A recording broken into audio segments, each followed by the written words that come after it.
Maya Pardoles! Hello po sa mga subscribers at viewers. Oh, yan. O, December na. Yan. Busy na kayong namimili ng mga pang-Christmas Noche Buena, yung mga OOTD nyo, di ba? Or yung iba naman, yung panregalo, no? Nagki-Christmas rush na. Yan. Medyo natagalan ang ating vlog, no? Naging busy-busy lang ng konti. Yan. So, ano naman ang paghahanda, no, para sa ating mga subscribers, paghahandang ginagawa nyo, di ba? Sigurado may mga kainan dyan, di ba? O yung mga naka-braces, ingat-ingat lang, di ba? So, ano ba yung ginagamit natin lagi sa pagkain, di ba? O, yan, yung ngipin natin. Kaya ang topic natin ngayon ay kung paano paghahandaan yung mga kainan, kahandaan, di ba? Kailangan nating alagaan muna yung, prepare tayo para sa ngipin natin, no? Yan, ang topic natin ngayon.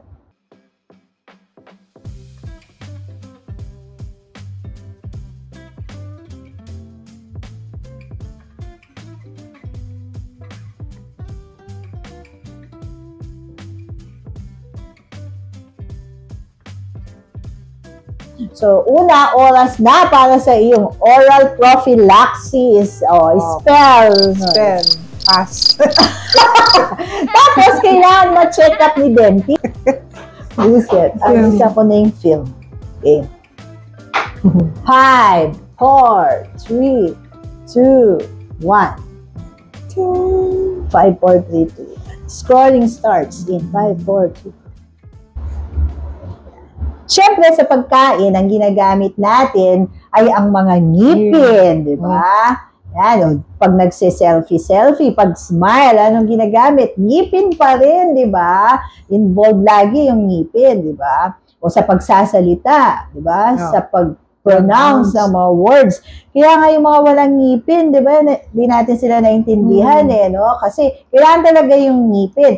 Yung iba yung paggamit sa wind instruments, yung mga flute, parang mas maganda pag may ngipin ka pag ginamit mo yon, di ba? Yan. Sa pagbubukas ng sachet, ng shampoo, chichirya, pagpapatid ng sinulid, pagbukas po ng bote, ginagamit din, pero bawal po yun. Yan. Bawal yun. Gagawin niya, yung mga ginagamit yung ngipin, no? So, paano natin yung paghahandaan? Una, papalinis. Oras na para sa iyong oral prophylaxis.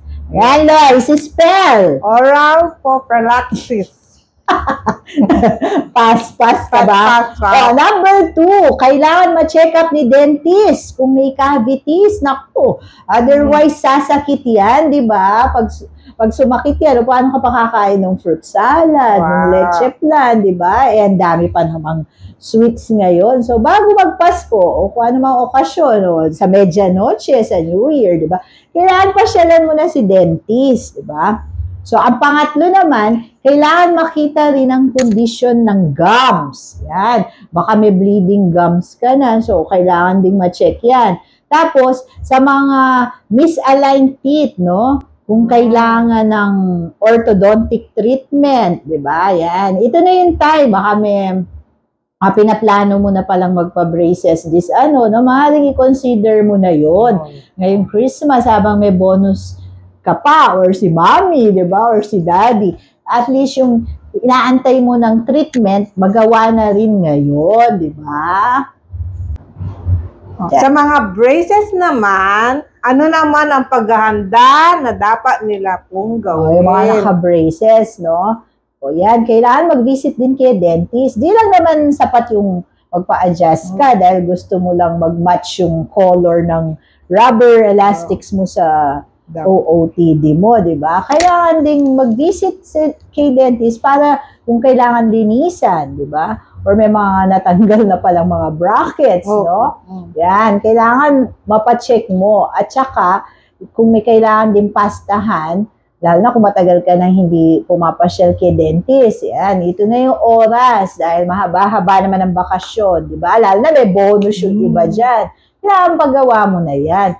laging maging aware sa mga brackets, lalo na sa pagkain. Ngayong Pasko, maraming pagkain dyan, para maiwasan yung pagkakatanggal nito o additional cost yan. Tapos, hassle pa sa time, di ba?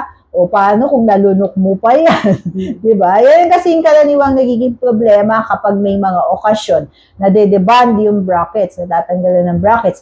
Eh kung sa province ka pa, sa ibang lugar pa yung dentist mo, di ba? Tapos wag rin kalumutang i-brush ang ngipin, no? Mag-floss, mag-mouthwash. Diba? Yan. Tamang pag-iingat at pag-aalaga sa ngipin at braces. Ay, importante yan, no? Para maiwasan ang cavities, at saka gum problem. Yan. Ay, importante kasi lalo na sa mga naka-braces ngayon, yung matanggalan ka ng brackets. Meron tayong nagtanong dito, bago lang natin siyang nagtatanong siya si Abigail Gabriel. Yan. Hello. Ayan ang tanong niya, Lois. Doc, pwede po kayang pakabit sa ibang dentist if ever po kasing nasa Isabela po ako ngayon. Diba? Taga Pangasinan ako. Putulwar ko at 2 tab daw po yung natanggal. Yan. Yan yung mga sample ng nagiging problema ngayong may okasyon. Natanggalan ka. Tapos, nasa ibang province ka, yung ortho mo, dentist mo. Yan, tanong niya kung pwedeng magpalagay. Usually kasi, magpapaalam ka muna kay dentist. Saka depende kung gaano ka katagal dun sa province mo. O kung magtatagal ka, ipaalam mo kay dentist yan. Pero kung within yung time na magpapa-adjust ka naman, ay makakabalik ka na, di ba? O mas maganda yon na si dentist na mismo yung Yan, isang sample yan. So, ina-advise ko na yun hanggat maaari, lalo na may mga okasyon ngayon, huwag natin hayaang matanggalan. Tingnan mo siya, si Abigail, problema siya. Hindi niya alam kung okay lang bang magpalagay sa ibang dentist, no? Madalas hindi kapapayagan na magpalagay sa iba. Pero kung nag-communicate naman yung dalawang dentist, balay mo, payagan ka naman, di ba? Yun. Tapos yung may mga tanong din ano ba yun? Eto, Doc, pwede bang pastahan? Si Faith 1384. Yan, sabi niya, Lois. Pwede po bang pastahan ang dapat pastahan month after na nakabit ang braces? Yan, di ba? Kamukha rin ng advice ko ngayon, di ba? Kailangan papastahan, yung mga kailangan papastahan. Hindi lang syempre pag may okasyon, nagkataon lang, may okasyon ngayon, pero basta after, kung wala ka pang time, habang naka-braces ka, kung papasta mo na yung mga kailangan papasta, diba? Tapos yung, yung isang tanong naman ni Frances, ayan, Frances Magalona. Francis Gail Magalona. Yeah. Hello po, nilagyan ako ng bite razor. Kanina po, nakangangalay. Normal po ba yung feeling na ganito? Oo, normal daw ba? Sa una lang naman, bite razor, maninibago ka. Pero sa katagalan, may use ka. Yun, isang paraan yun para maprotektahan yung mga brackets na hindi natatamaan. Lalo na kung deep bite ka, so i-erase ng konti yung bite. So, nakakatulong din yun. Pero syempre, mag-iingat ka pa rin sa iyong pagkain. Yan, kasi puro kainan ngayon, di ba, Lois? Yan, hello sa ating mga commenters, no? Si Jassy, Hanash, yan, si Casey Ramos. Yan, at saka si User. At kay Faith, Ayan, na natin si Faith at saka si Francesca Gail Magalona, anak ni Francis Magalona. Tapos si Kevin Garcia. Yan. Ayan, may problema din siya. Opo, nakakasama po ba yung naka-brace ang tooth grinding sa gabi? Kakapalagay ko lang po kasi yung braces na nag-worry ako dahil ang tooth grinding ko po sa gabi. Oo, yan. Bukod dun sa, pwede rin nga yung nag-grind sa gabi, Pwede ring matanggalan ka ng brackets, tama, na nagwo-worry ka nga. Kevin, oo. Garcia. Oo, pwede ka naman gumamit ng night guard. Inform mo lang si dentist na tungkol dun sa ginagawa para magawang kanya ng night guard para maprotektahan din. Isa rin protection yan sa ating mga brackets. Sa inyo palang mga brackets, di ba?